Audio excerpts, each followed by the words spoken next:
은사는 특별한 사람에게만 주어지는 것이 아닙니다. 하나님을 믿고 따르는 모든 사람에게 하나님은 각자에게 꼭 필요한 은사를 주십니다. 그런데 우리는 종종 은사를 너무 특별하고 신비한 것으로만 생각합니다. 그래서 거창한 체험이나 감동이 있어야만 은사를 받는다고 오해하기도 합니다. 그러나 성경은 우리에게 분명히 말해줍니다. 하나님께서 은사를 주시는 방식은 겉으로 보기에는 평범하고 작아 보여도 그 안에 하나님의 뜻과 능력이 담겨 있다는 사실입니다. 하나님은 준비된 사람에게 은사를 맡기십니다. 마음이 교만하거나 자신의 유익만을 위해 은사를 구하는 사람에게는 하나님의 은혜가 깊이 흐르기 어렵습니다. 오히려 일상 속에서 하나님을 바라보고 작고 평범한 자리에서 순종하며 남을 먼저 세우는 사람에게 하나님은 기쁘게 은사를 맡기십니다. 하나님은 우리의 겸손한 태도와 성숙한 마음을 통해 그분의 선물인 은사를 사용하시기를 원하십니다. 오늘은 우리가 은사를 받기 위해 어떤 마음을 가져야 하는지, 그리고 그 은사가 어떤 자리에서 자라나는지를 함께 살펴보려 합니다. 특별한 능력을 구하기에 앞서 먼저 우리의 삶을 하나님 앞에 다시 세우는 시간이 되기를 바랍니다. 그럴 때 하나님의 은혜는 반드시 우리 삶 가운데 흘러오게 됩니다. 첫째, 일상의 작은 순종 속에서 은사의 씨앗이 싹틉니다. 하나님은 우리에게 갑자기 큰 능력을 부어주시기보다 일상 속의 작은 믿음의 걸음에서부터 은사의 씨앗을 심으십니다. 은사는 특별한 순간에만 주어지는 신비로운 경험이 아니라 하나님과 동행하는 일상적인 삶 가운데 차곡차곡 쌓이고 자라나는 것입니다. 성령의 은사는 단지 능력을 나타내는 수단이 아니라 하나님께 자신을 맡기고 순종하는 사람에게 주어지는 하늘의 도구입니다. 그래서 우리는 먼저 하나님의 뜻에 민감해지고 작아 보이는 일에도 순종하려는 자세를 가져야 합니다. 많은 사람들은 은사를 받기 위해 큰 집회에 가거나 누군가의 안수를 받으려고 합니다. 물론 그런 시간도 필요할 수 있습니다. 그러나 성경은 우리에게 아주 분명하게 말합니다. 하나님은 충성된 사람에게 맡기신다는 사실입니다. 우리가 지금 맡은 자리에서 어떤 자세로 살아가고 있는지가 훨씬 중요하다는 것입니다.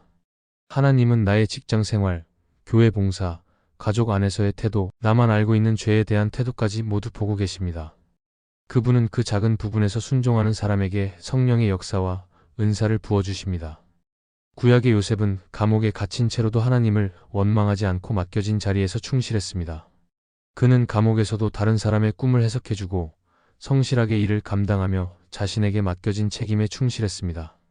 그가 받은 은사는 단번에 내려온 것이 아니라 억울한 누명과 오랜 침묵의 시간 속에서 다듬어지고 준비된 것이었습니다. 하나님은 요셉의 일상의 태도를 보시고 애굽의 총리라는 큰 자리를 맡기시며 나라를 다스릴 지혜와 통찰이라는 은사를 부어주셨습니다.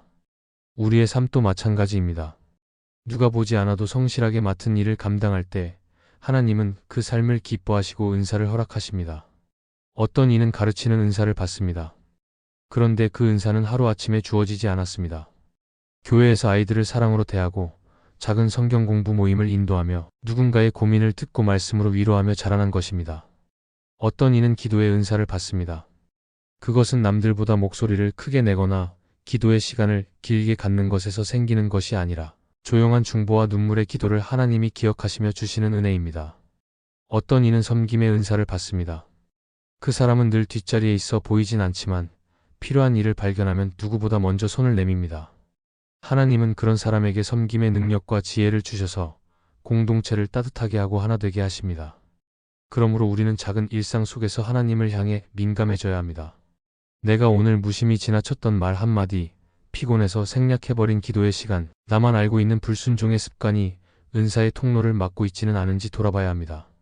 그리고 반대로 내가 아무 보상 없이 계속해왔던 그 일상 속의 순종이 사실은 하나님 앞에 큰 감동이 되고 있는지도 깨달아야 합니다. 하나님은 그 작은 믿음을 기억하시고 반드시 당신의 때에 당신의 방식으로 우리에게 은사를 부어주십니다. 그래서 은사를 사모하기 이전에 먼저 내 삶의 자리에서 하나님께 순종하는 연습을 시작해야 합니다.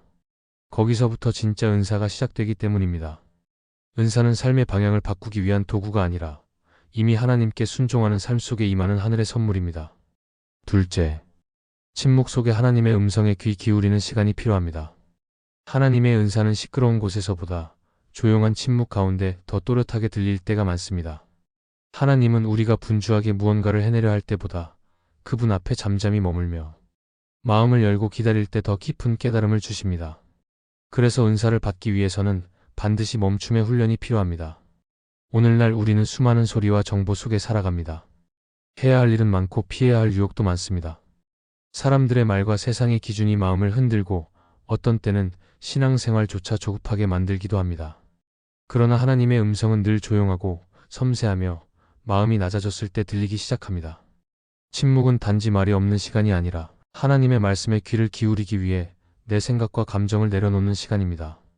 엘리야 선지자의 이야기를 보면 그는 갈멜산에서 위대한 승리를 거둔 후 이세벨의 위협 앞에서 두려움에 빠져 도망칩니다. 그리고 광야의 로뎀나무 아래서 죽기를 구하며 절망에 빠집니다. 그때 하나님은 그를 호렙산으로 인도하십니다. 거기서 엘리야는 강한 바람과 지진과 불을 경험합니다. 그러나 하나님은 그 요란한 자연현상 가운데 계시지 않았습니다. 마지막에 조용하고 세미한 소리로 엘리야를 부르셨습니다.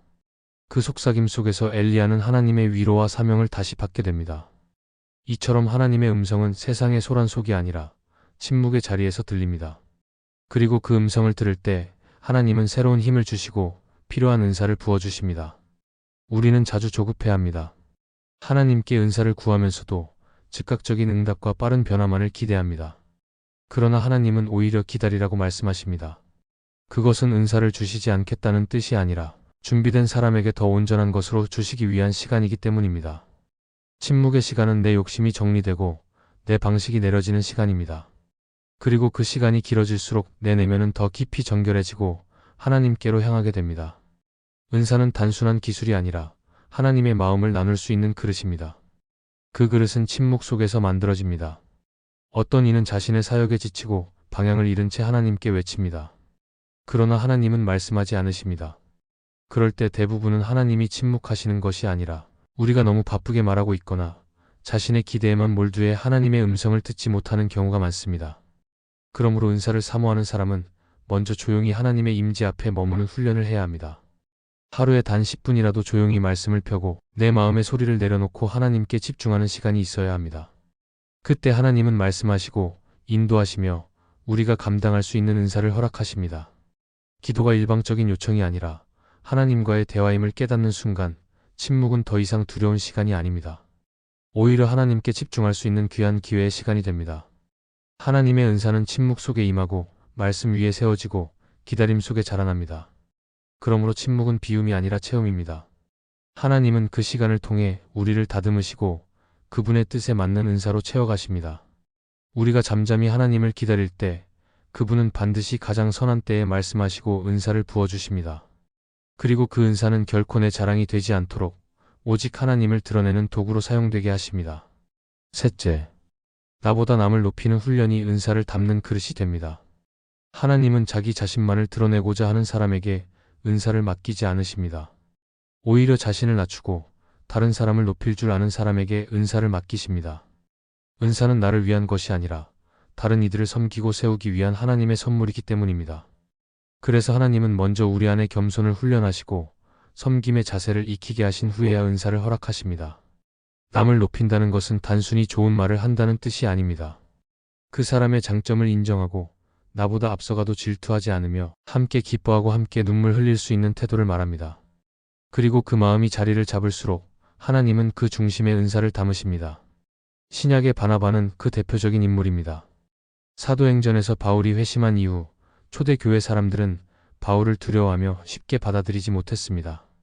그때 바나바는 바울을 감싸주고 교회 앞에 그를 소개하며 그의 변화를 증언했습니다. 또한 후에 선교사역 가운데 바울이 점점 중심에 서고 자신은 뒤로 물러나는 일이 벌어졌을 때도 바나바는 그것을 기꺼이 받아들입니다. 심지어 바울과의 갈등으로 따로 사역하게 되었을 때조차 바나바는 자신이 먼저 사람을 살리는 선택을 합니다. 그는 자신보다 다른 이들의 가능성을 보며 그들을 높이고 격려하는 삶을 살았습니다. 그래서 그는 위로의 아들이라 불렸고 그의 삶 전체가 성령의 열매와 은사로 채워졌던 것입니다. 오늘날에도 많은 이들이 은사를 갈망합니다. 그러나 그 갈망이 자신을 드러내고자 하는 마음에서 비롯된다면 하나님은 그 마음을 기뻐하지 않으십니다. 하나님은 언제나 사람의 중심을 보십니다.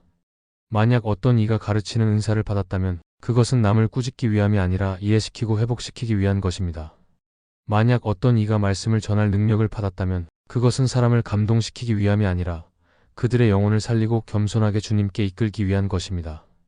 은사는 본질적으로 다른 이를 위한 것이며 나를 낮추고 그들을 세우는 사랑의 통로입니다. 그래서 은사를 사모하는 사람은 먼저 나보다 남을 높이는 훈련을 해야 합니다. 주목받지 않아도 괜찮고 칭찬받지 않아도 흔들리지 않는 마음이 필요합니다. 작은 일에도 감사를 표현하고 누군가를 도와줄 기회를 귀하게 여기며 공동체 안에서 다른 이의 성장을 함께 기뻐할 수 있는 태도야말로 하나님께서 은사를 맡기기에 합당한 마음입니다. 하나님은 그런 사람의 손에 은사를 맡기십니다. 왜냐하면 그 은사가 결코 그 사람의 자랑이 되지 않을 것이며 다른 이들을 세우는 데에만 사용될 것을 아시기 때문입니다. 그리고 중요한 사실은 우리가 누군가를 높인다고 해서 우리가 낮아지는 것이 아니라는 점입니다. 하나님은 자신을 낮춘 자를 높이시고 섬기는 자에게 은혜를 더하십니다. 예수님께서도 이 땅에 오셔서 섬김을 받으러 오신 것이 아니라 섬기러 오셨다고 말씀하셨습니다. 그분은 제자들의 발을 씻기셨고 가장 낮은 자리로 기꺼이 가셨습니다. 그 모습 속에 가장 큰 은사가 드러났습니다. 사랑과 헌신과 겸손이라는 하나님의 본질이 온전히 드러났기 때문입니다. 그러므로 우리도 주님을 따라가며 나보다 남을 먼저 세우고 높이는 삶을 살아야 합니다. 그것이 은사를 받을 수 있는 중심의 준비이고 하나님의 손에 들려 사용되는 그릇이 되는 길입니다. 넷째, 나의 약함이 드러날수록 은사는 더 강하게 역사합니다. 하나님은 우리가 강할 때보다 약할 때 더 크신 일을 이루십니다. 우리는 보통 강해야 쓰임 받는다고 생각하지만 성경은 오히려 그 반대의 원리를 보여줍니다. 하나님의 능력은 우리의 강함이 아니라 우리의 약함 속에서 온전히 드러납니다. 왜냐하면 우리가 강할 때는 우리의 능력을 의지하게 되지만 우리가 약할 때는 비로소 하나님만을 의지하기 때문입니다. 하나님의 은사는 내 능력을 증명하는 도구가 아니라 하나님의 일하심을 드러내는 통로입니다. 그래서 하나님은 우리의 약함을 통해 일하시고 그때 가장 깊은 은혜와 가장 분명한 은사를 부어주십니다. 사도 바울은 육체의 가시 때문에 괴로워했습니다. 그는 그것이 자신에게서 떠나기를 3번이나 간절히 기도했지만 하나님은 그것을 제거하지 않으셨습니다. 오히려 하나님은 바울에게 내 은혜가 내게 족하다. 이는 내 능력이 약한 데서 온전하여 짐이라고 말하셨습니다. 바울은 그 말씀 앞에 무릎 꿇고 이렇게 고백합니다. 그러므로 도리어 크게 기뻐함은 나의 약한 것들에 대하여 자랑하리니 이는 그리스도의 능력이 내게 머물게 하려 함이라. 바울은 자신의 약함을 통해 하나님이 얼마나 강하신지를 경험했고 그 약함 안에서 하나님이 주시는 위로와 능력, 지혜와 은사를 더욱 분명히 체험했습니다. 그는 자신의 한계가 하나님의 시작임을 알았기에 약한 자신을 숨기지 않았습니다. 팀 켈러는 그의 책 일과 영성에서 고백합니다. 하나님은 우리가 스스로 설 수 없을 때 은혜로 우리를 안으신다. 고통은 하나님의 손에 붙들릴 기회를 만들어준다.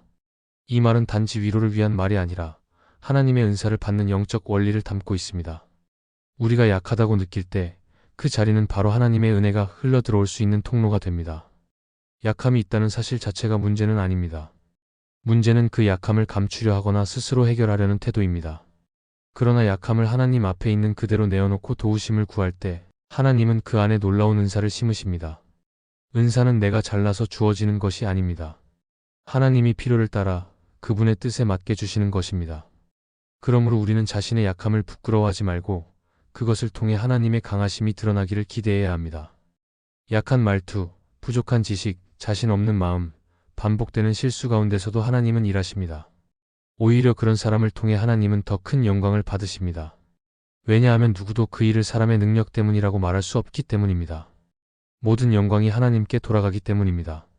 오늘 우리의 삶에 은사가 필요한 순간이 있다면 먼저 자신의 약함을 인정하는 것부터 시작해야 합니다. 나의 부족함을 솔직히 인정하고 그 자리에 하나님의 은혜를 구할 때 하나님은 반드시 필요한 은사를 주십니다. 그리고 그 은사는 내 자랑이 아니라 다른 이들을 살리고 회복시키는 도구가 될 것입니다.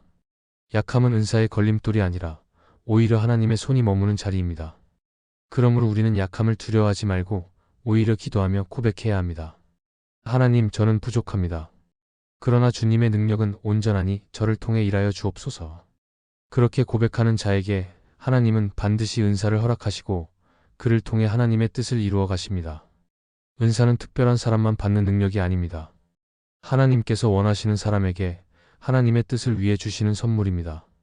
그래서 은사를 받기 위해 우리가 해야 할 일은 남보다 뛰어나지는 것이 아니라 하나님의 뜻 앞에 순종하며 그분의 손에 들려 사용되기를 소망하는 것입니다.